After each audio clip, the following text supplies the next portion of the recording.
बोलिए शिव शंकर भगवान की जय। नास्तिक शास्त्रों का प्रादुर्भाव। सनत कुमार जी बोले, अब अच्युत भगवान ने अपने आत्मा से बड़े भारी तेज वाले मायामय पुरुष को प्रकट किया, जिसका सिर मुड़ा था और जो मलिन वस्त्र पहनने एक हाथ में काठ का पात्र और दूसरे हाथ में झाड़ू लिए उसे चला रहा था। वह अपने हाथों में खुला वस्त्र के लिए मुख में वस्त्र लपटे व्याकुल वाणी में धर्म ऐसा करता हुआ मणि रूप धारण किए विष्णु जी के आगे खड़ा हुए। फिर बोले, हे अरिहंत, मेरे लिए क्या आज्ञा है? वह आज्ञा मुझे शीघ्र दे दीजिए। मेरे क्या क्या नाम होंगे और स्थान क्या होगा? तब उसके ऐसे वचन को सुनकर विष्णु जी बड़े प्रसन्न हुए और उन्होंने उसे कहा, मुझे तुम्हारी आवश्यकता है। तुम मेरी अंग से उत्पन्न मेरे ही स्वरूप हो। तुम मेरे कार्य करने योग्य हो। इससे तुम्हारी पूजा होगी। तुम्हारा मुख्य नाम अहिरन होगा। इसके पीछे तुम्हारे एक और भी सुंदर नाम होगा, जिससे मैं फिर कहूँगा। अभी तुम्हारा समक्ष जो कार्य है उसे करो। तुम बड़े मायावी हो, अतः तुम 16,000 श्लोकों वाले एक ऐसे शास्त्र का निर्माण करो जो वर्णाश्रम धर्म विवर्जित हो। इसमें अपभ्रंश शब्द तो भरे ही हो और कर्म विवाद भी वर्णित हो। इसके लिए मैं अपनी माया को तुम्हारे साथ एक यह समर्थ देता हूँ कि तुम उसका निर्माण करो। परमात्मा विष्णु जी के यह वचन सुनकर उस मुंडी ने उन्हें प्रणाम किया और बोला, हे जनार्दन, मुझे क्या करना है? इसके लिए शीघ्र आज्ञा दे दीजिए। आपकी आज्ञा से मैं अवश्य सफल हो जाऊंगा। ऐसा सुनकर विष्णु ने उस मायामयी को वह शास्त्र पढ़ा दिया, जिससे स्वर्ग नरक यही है, अन्य कहीं नहीं। फिर शिव जी के चरण कमलों का ध्यान कर विष्णु ने कहा, बस इसी विधान से तुम सब दैत्यों का सम्मोहन कर लो। तुम उनके पास जाकर यही शास्त्र पढ़ो, तुम्हें कोई दोष नहीं लगेगा। तुम्हारे इस प्रकार करने से त्रिपुर में तमोगुणों का प्रकाश होगा, जिससे वे नष्ट हो जाएंगे। मेरी आज्ञा से तुम्हारे इस धर्म का विस्तार होगा तथा तुम्हें मेरी गति प्राप्त होगी और वहाँ से फिर मरुस्थल में जाकर तुम कलयुग के आगे तक अपने धर्म में नियत निवास करना और जब कलयुग आ जाएगा तब धर्म का प्रकाश कर अनेक शिष्यों के साथ अपने धर्म का प्रचार करना। ऐसा कहकर विष्णु जी अंतर्धान हो गए। तत्पश्चात मुंडी ने भगवान की आज्ञा से अपने बहुत से शिष्य बनाए और उनको वही मायामय अपना शास्त्र पढ़ाया। अब उसके 4 शिष्य हो गए। भगवान ने उससे भी वह कहा जो पहले वाले से कहा था। शिव आज्ञा से वे भी अपने गुरु के समान ही मलिन वस्त्र धारण कर अल्पभाषी बन उसका लाभ रूपी तत्व लेने लगे। उन चारों ने पाखंड धर्म अपनाया, हाथ में पात्र लिए, नाक पर कपड़ा लपेट इधर उधर विचरने लगे। उन्होंने अपने हाथ में छोटे वस्त्र से बनी हुई बुहारी ले लिया और जीव हिंसा के भय से धीरे धीरे पैर रखकर चलना आरंभ किया। भगवान ने पकड़कर उन्हें उनके गुरु के हवाले किया फिर पहले वाले का आदि रूप नाम रखा तथा उन चारों का कृषि, पति, कार्य और उपाध्याय नामकरण कर दिया। फिर यह भी कह दिया कि अब से तुम सर्वदा मेरे अरिहंत नामक सुख और शत्रुनाशक नाम को ध्यान में रखना। सनत कुमार जी कहते हैं, इसके पश्चात उस मायावी ने प्रणाम कर शिष्यों सहित शीघ्र ही त्रिपुर नगर को प्रस्थान किया। वहां जाकर उसने शीघ्र ही अपनी कृषि माया फैला दी और बालकों को मोहित कर लिया, परंतु शिव जी के प्रभाव से त्रिपुर में उसकी माया सहज ही न फैल सकी। इससे वे अति व्याकुल हो गए। उन्होंने विष्णु जी का स्मरण किया, विष्णु जी ने शिव जी का स्मरण किया, फिर अनेक आज्ञा पाकर उन्होंने नारद का स्मरण किया। नारद यहाँ उपस्थित हुए। उससे विष्णु जी ने त्रिपुर के नगर में जाने का यह आदेश दिया कि तुम इन ऋषि शिष्यों सहित वहाँ जाकर वहाँ के निवासियों को मोहित कर देव कार्य करो। नारद जी त्रिपुर के नगर को गए और मायावी यहाँ के गुरु उस ऋषि से मिले। उन्होंने उस मायावी से दीक्षा ली। फिर 6 प्रश्न करते हुए त्रिपुरपति से मिले। राजा से नीतियों की, धर्म धारण और विद्या की संपन्नता कहकर उनकी प्रशंसा की और कहा कि यह धर्म सबसे उत्तम है, मैं इससे दीक्षित हुआ हूँ। यदि तुम्हारी इच्छा हो तो तुम भी उनसे दीक्षित हो जाओ। यह सुनकर त्रिपुराधीश को बड़ा आश्चर्य हुआ, परंतु मोहित हो वह उस मुंडी से दीक्षित होने लगा। उसने उसे अपना गुरु बनाया। यह देख सभी त्रिपुरवासी उससे मुड़िया से दीक्षित हुए। सारा त्रिपुर उस मायावी के शिष्य से अपूर्ण हो गए। बोलिए शिव शंकर भगवान की जय। अब नास्तिक मन से त्रिपुर मोहन। व्यास जी बोले, देतराज के दीक्षित एवं मोहित होने पर उस मायावी पुरुष ने कहा और देतराज ने कहा क्या? शरद कुमार जी ने कहा, जब वह राजा दीक्षित हो गया तब उससे अरिहंत ने कहा, मेरा ज्ञान वेदांत का सार है। यह अनादिकाल से चला आ रहा है, इसमें कर्ता कर्मा नहीं है। यह आप ही प्रकट होकर आप ही लीन हो जाता है। आत्मा से लेकर स्तंभ तक जिसने भी दिया के बंधन है, सब में आत्मा ही एक ईश्वर है और इसमें अन्य कोई सामर्थ्यवान नहीं है। ब्रह्मा, विष्णु और महेश ये जो कुछ भी हैं, सब एक अरिहंत कहलाते हैं। समय आने पर सब लीन हो जाते हैं। आहार, मैथुन, निद्रा सब इस देह में समान है। सभी प्राणी समान हैं, किसी में कुछ भी विशेषता नहीं है। आत्मा एक है। मृत्यु से सभी को भय है। सभी शरीरधारी समान है। इस कारण कभी किसी का हिंसा नहीं करनी चाहिए। जीव दया से बढ़कर पृथ्वी पर कोई धर्म नहीं है। एक जीव की रक्षा से त्रिलोकी की रक्षा हो जाती है।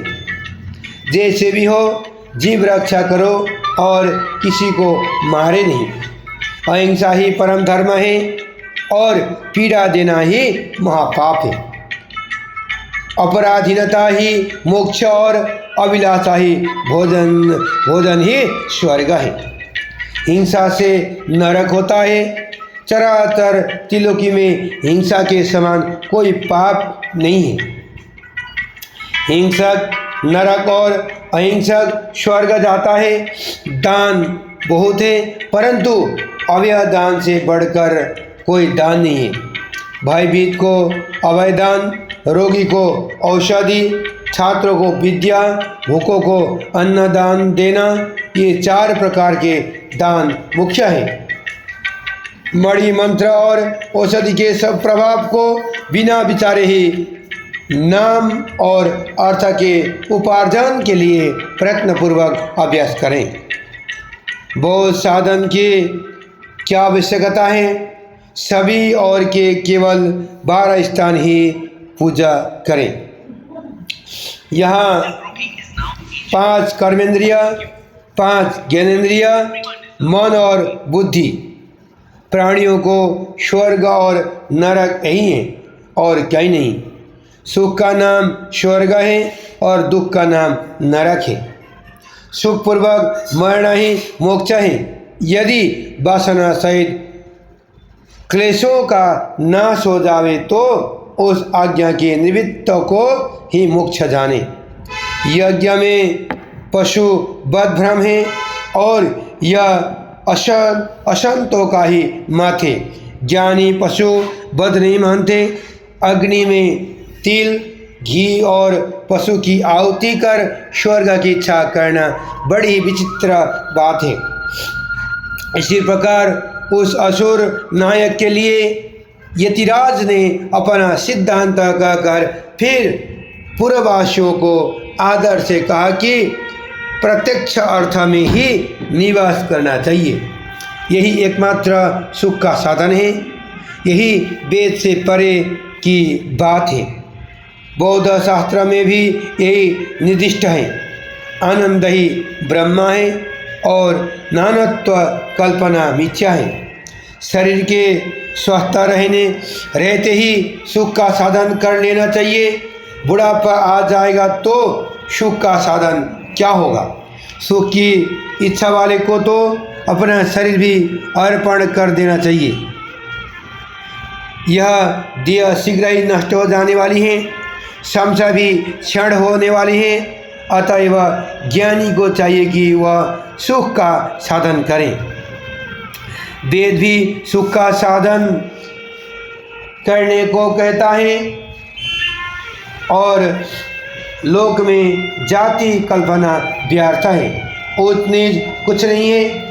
वृद्धजनों को कहना है कि सृष्टि के आदि में ब्रह्मा की उत्पत्ति हुई, जिनके 2 पुत्र दक्ष और मरीचि हुए। मरीचि के पुत्र कश्यप ने दक्ष की 13 कन्या का धर्म से विवाह किया। प्रजापति के मुख, बाहु, उरु, जंघा और चरणों के 4 वर्ण उत्पन्न हुए। यह पूर्व पुरुष की कल्पना है। यह बात विचार से संगठित नहीं होती। यदि सभी शरीर से उत्पन्न हुए तो उसके 4 पुत्र भिन्न भिन्न वर्ण वाले कैसे हो गए? इस प्रकार वर्ण अवर्ण का विभाग ठीक नहीं है। मनुष्य को कभी किसी प्रकार का भेद नहीं मानना चाहिए। सतकुमार जी ने कहा, इस प्रकार उस यति ने पूर्ववासियों राजा से भाषण कर वेद मार्ग को नष्ट किया और पतिव्रताओं के व्रत तथा पुरुषों के जितेंद्रिय व्रत का भी खंडन किया। फिर धर्म, यज्ञ, तीर्थ और श्रद्धादि देवताओं के धर्म शास्त्र का खंडन करते हुए उसके विशेषकर शिव जी की पूजा का भी खंडन किया तथा इसी प्रकार उसने विष्णु, सूर्य और गणेश आदि की पूजा भी निषेध किया। उसने अपने यहाँ के सब बेधर्म दूर कर दिया तथा वहाँ की संपूर्ण स्त्रियाँ मोहित हो यति धर्म में आश्रित हो गई। उन्होंने पति शुश्रूषा की मति को त्याग दिया और वशीकरण तथा आकर्षण विद्या का अभ्यास कर पुरुष वरदान भृत हो गई। अतः पूर्व की स्त्रियां, राजकुमार, पूर्ववासी और पूर्व की सभी स्त्रियां इस प्रकार विमोहित हो गई। त्रिपुरवासी सभी अपने धर्म से परांगमुख हो गए और अधर्म फैल गई। फिर तो भगवान विष्णु की माया से लक्ष्मी ने त्रिपुरों के घर में अपना वास नहीं बनाए और लक्ष्मी उन्हें त्याग कर चली गई। विष्णु जी द्वारा निर्मित उस बुद्धि को देकर नारद जी कृतार्थ हो गए। दैत्यराज की बुद्धि कुंडित हो गई। शिव जी की इच्छा से राक्षसमयी अपने भाइयों सहित सामर्थ्यहीन हो गए। बोलिए शिव शंकर भगवान की जय। अब ब्रह्मा जी को का शिव जी से त्रिपुर वध की प्रार्थना करना और शिव जी को संधता।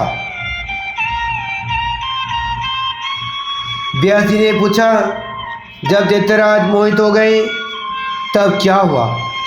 हे सनत कुमार जी, अब वह सब चरित्र आप मुझे सुनाइए। सनत कुमार जी कहने लगे, जब इस प्रकार उसके कहने पर दैत्यराज ने शिवार्चन त्याग दिया और सारा स्त्री धर्म नष्ट हो गया, लोग दुराचार रत हो गए। तब भगवान विष्णु कृतार्थ हो यह निवेदन करने कैलाश पर गए। वहाँ जाकर उन्होंने परमात्मा महेश्वर को नमस्कार किया और अनेक उपाधियों से युक्त उनकी बहुत स्तुति की। तब तक ब्रह्मा जी और देवराज इंद्र भी देवताओं के साथ लिए वहाँ जा पहुँचे और उन सब ने भी आदि पुरुष शंकर की आराधना की। तब उसके तप से प्रसन्न हुए भगवान शंकर वृषभ पर आरूढ़ हो उनके सामने आए और नंदी का अपने हाथ से स्पर्श करते हुए देवताओं से बोले, मैं दैत्यों का अधर्म जान गया हूँ, इससे अब त्रिपुरों का विनाश कर दूंगा। परंतु अभी वो मन में से मेरे दृढ़ भक्त है। उन्होंने माया से मोहित होकर उत्तम धर्म त्याग किया है।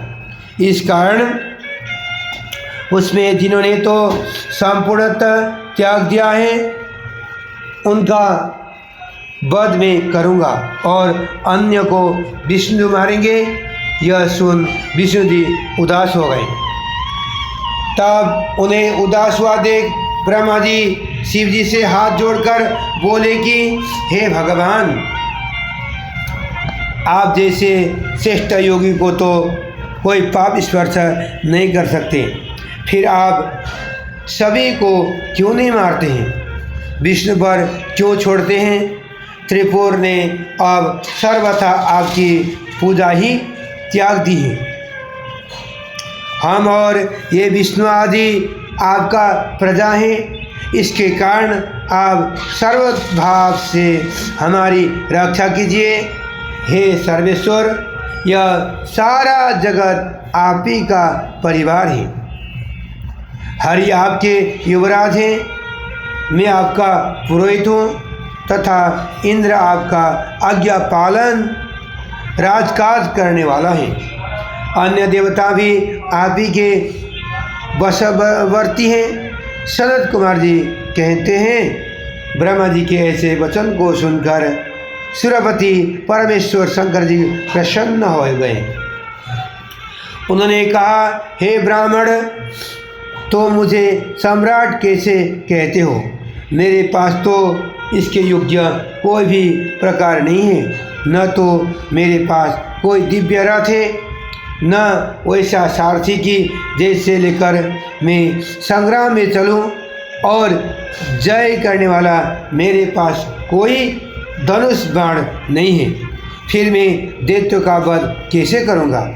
यह सुन ब्रह्मादिक देवताओं को बड़ी प्रसन्नता प्राप्त हुई और उन्होंने महेश्वर को प्रणाम कर कहा, आप युद्ध के लिए तैयार तो हो? हम सभी आपके रथादि रूप हो जाएंगे। ऐसा कहा वे सब लोग हाथ जोड़ते हुए शिव जी के सामने खड़े हो गए। बोलिए शिव शंकर भगवान की जय। देवताओं द्वारा शिव जी की प्रार्थना। सनत कुमार जी बोले, जब शरणागत वत्सल भगवान ने देवताओं की बात स्वीकार कर ली तब उन्हें समय शिवा देवी अपने पुत्र को गोद में लिए वहाँ आ गई। जहाँ देवताओं सहित भगवान शंकर विद्यमान थे तब पार्वती को आते हुए देखकर विष्णु आदि सभी देवता नम्र हो उन्हें प्रणाम करने लगे और परम आचरित हुए। सभी ने सुलक्षण जय का शब्द उच्चारण किया और मौन धारण कर लिया। तब अद्भुत कौतूहल करने वाले देवों ने शंकर जी से अपने दोनों पुत्रों की ओर देखकर उनको प्यार करने का संकेत किया और शंकर जी ने प्रसन्न होकर उनका मुख चुम्बन किया। पश्चात सबको साथ ले अपने भवन में चले गए। बुद्धि संपन्न देवता भी साथ जाकर द्वार पर ही स्थित रहे। अब शिव जी के चले जाने से उनकी चिंता का अंत नहीं रहा। वे अपने को हतभागी मान दैत्यों के भाग्यों को प्रशंसा करने लगे। इतने में कुंभधर नामक शिव जी के गण ने आकर देवताओं पर अपने लकड़ी का प्रहार किया। देवता हाहाकार कर वहाँ से भाग चले। कोई मुनि गिरे और कोई देवता लुढ़क गए। इंद्र तो और व्याकुल हो जंगों को तेज पृथ्वी पर गिर पड़े। फिर सब एकत्र हो विष्णु के पास चले गए और भयहारी हरि ने सब बात कही। कश्यप आदि ऋषियों ने कहने लगे, ओहो प्रारब्ध का बल बड़ा विचित्र है। तब देवताओं को विष्णु जी ने बहुत आश्वासन दिया और कहा, सब ठीक होगा। शिव जी सब गणों के अध्यक्ष और परमेश्वर हैं। वे सहसा कैसे बस में होंगे। यदि तुम ओम नमः शिवाय कुरु कुरु इन मंत्र को 1 करोड़ जपो तो शिव जी तुम्हारे कार्य करेंगे। जब विष्णु ने ऐसा कहा तब फिर देवता शंकर की आराधना करने लगे। स्वयं विष्णु भी देवताओं का हित करने के लिए उक्त शिव मंत्र का जप करने लगे। जब विधि पूर्वक सब ने 1 करोड़ मंत्र जप कर लिया तब साक्षात शंकर जी फिर दर्शन दिया और कहा, मैं प्रसन्न हूँ, जो चाहो वर मांगो। देवताओं ने त्रिपुर संहार का वर मांगा। शिव जी ने कहा, मेरे लिए दिव्य रथ, सारथी और धनुष बाण लाओ। यह सुन देवता प्रसन्न हो विश्वकर्मा के पास गए। विष्णु जी की आज्ञा से विश्वकर्मा ने संसार के हितार्थ शिव जी के लिए परम सुंदर देवमय रथ आदि का निर्माण कर दिया। बोलिए शिव शंकर भगवान की जय। विश्वकर्मा द्वारा शिव रथ का निर्माण। व्यास जी बोले, हे सर्वज्ञ सनत कुमार जी, आपने तो यह शंकर जी की बड़ी अद्भुत कथा सुनाई। अब कहिए कि विश्वकर्मा ने शिव जी के लिए उस दिव्य रथ का कैसे निर्माण किया। तब सूर्य जी कहते हैं, जब मुनीश्वर व्यास जी ने ऐसा कहा तब उनके वचन को सुनकर शिव जी के चरण कमल का स्मरण कर सनत कुमार जी कहने लगे, हे व्यास जी, मैं अपनी बुद्धि के अनुसार शिव जी का चरणों कमलों का ध्यान करता हूँ। सुनो। विश्वकर्मा ने रुद्र के लिए बड़ा ही दिव्य रथ तैयार किया। उसके समान किसी लोक में कोई रथ न था। वह सर्वभूतमयी सुवर्ण का स्वर्व सम्मत था। उसके दाहिने पहिए में सूर्य और बाएं में चंद्रमा लगे हुए थे। वर्ष के 12 महीने के बाहर आरे तो उनकी दाहिनी ओर के पहियों में लगे हुए थे और 16 कलाओं से 16 और आरे उसकी बाईं ओर के पहिए में जड़े हुए थे। 12 और के 12 आदित्य और चंद्रमा की 12 कलाएं उसके बाईं ओर लगी हुई थी। इस प्रकार वह रथ उदय अस्त से संपन्न पूर्ण ज्योतियों विद्या का भंडार था और सभी लोग लोकांतर उसके निमित्त थे। ब्रह्मांड की जो कुछ भी वस्तुएं हैं वे सभी उस रथ में विद्यमान थी। ब्रह्मा और विष्णु की आज्ञा से विश्वकर्मा ने उसे बड़ा ही अद्भुत बनाया था। बोलिए शिव शंकर भगवान की जय।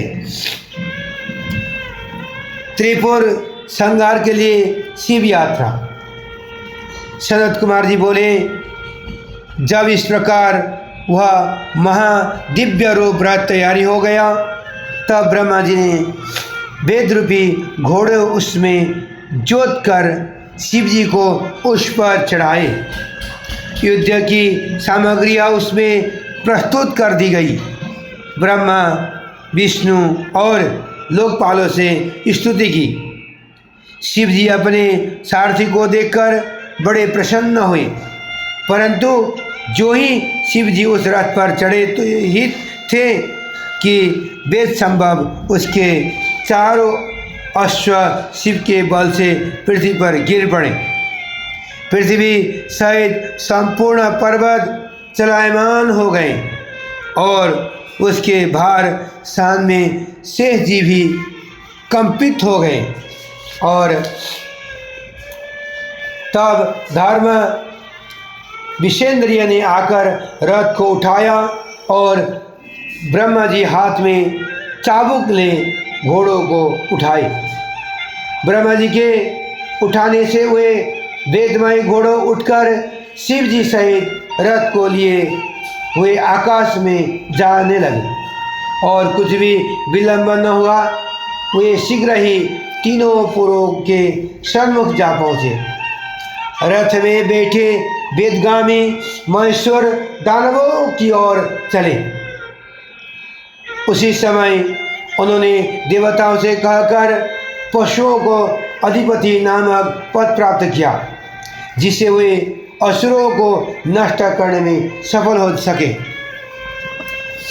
परंतु इससे देवताओं को बड़ी चिंता हुई। शिव जी ने कहा, चिंता न करो, जो मेरे इस दिव्य पशुपत व्रत को करेगा उसका मोक्ष हो जाएगा। शिव जी पशुपति होकर कल्याणदायक हुए। देवता प्रसन्न हो उनकी जय जयकार करने लगे। सब में प्रसन्नता व्याप्त हो गई। उसी समय शंकर जी पार्वती को साथ ले त्रिपुर को मारने चले। समस्त देवता हाथी घोड़े सिंह रथ और वृषभ पर चढ़कर देवराज इंद्र के साथ हुए। हल भुषुंडी साल और मुशल आदि समस्त आयुधों को उन्होंने उठा लिया। ब्रह्मादिक भी अपने वाहन पर चढ़कर उसके साथ चले। विष्णु आदि सभी देवता परम प्रकाशमान महेश्वर के आगे हुए। आकाश से सिद्धि चरणों को फूलों की वर्षा कर रहे थे। उसी समय शिव जी के असंख्य गण तीनों पुर में प्रवेश करने लगे, जिनकी गणना नहीं हो सकती। इस समय पिनाक पहाड़ी महादेव ने अपने मन में चराचर को दग्ध कर डालने की इच्छा कर ली थी। फिर उन्होंने त्रिपुरा को जलाने क्या देर लगाई। उनको रथ बाण गण और देवताओं की आवश्यकता भी क्या थी। उन पिनाकधारी के लिए दैत्यों के निमित्त युद्ध के लिए प्रयाण करना ही बड़े आश्चर्य की बात है, परंतु उसका कारण था उन्हें पापों का नाश कर त्रिलोकी में अपना यश विस्तार करना था। ऐसे कर उन्होंने मलिन असह्य वाले दुष्टों के लिए बात स्पष्ट कर दी कि देवताओं में कोई विशेष नहीं, किंतु एक शंकर ही प्रधान है। बोलिए शिव शंकर भगवान की जय। अब शिव जी द्वारा तारकाक्ष आदि का वध। शरद कुमार जी बोले, इस प्रकार युद्ध की सामग्री से युक्त हो त्रिपुर वध के लिए शिव जी रथारूढ़ हो धनुष चढ़ाकर वहाँ स्थित हुए, परंतु हजारों वर्ष तक वे वैसे अलेख आसन से खड़े हो रह गए और उनका बाण न चला, क्योंकि उधर गणेश जी एक अंगूठे के बल से खड़े हो उसमें विघ्न करने लगे, जिससे शंकर का लक्ष्य त्रिपुर के पूर्व में प्रविष्ट ही न हो पाता था। पश्चात उन्हें यह आकाशवाणी सुनाई पड़ी कि जब तक आप गणेश जी की पूजा नहीं करोगे तब तक त्रिपुर संहार नहीं कर सकोगे। यह सुनते ही शंकर जी ने गणेश का पूजन किया। गणेश जी प्रसन्न हो उसके मार्ग से हट गए। फिर तो पूज्य शंकर ने धनुष सजाकर उस पर बाण चढ़ाकर पशुपत अस्त्र से संयुक्त कर त्रिपुर संहार की इच्छा की। उन्होंने निरादर से उसकी ओर देखा, देवताओं से भी शीघ्रता करने की प्रार्थना की। अभिलषित मुहूर्त भी आ गया। जाघात शब्द हुआ। शंकर ने अपना नाम सुना। उन्होंने असुर से संभाषण किया। असुर निर्भर थे। शंकर जी को यह कब सही होता। उन्होंने तत्काली करोड़ों सूर्य के समान प्रकाशमान अपने उस बाण को असुरों पर चला दिया।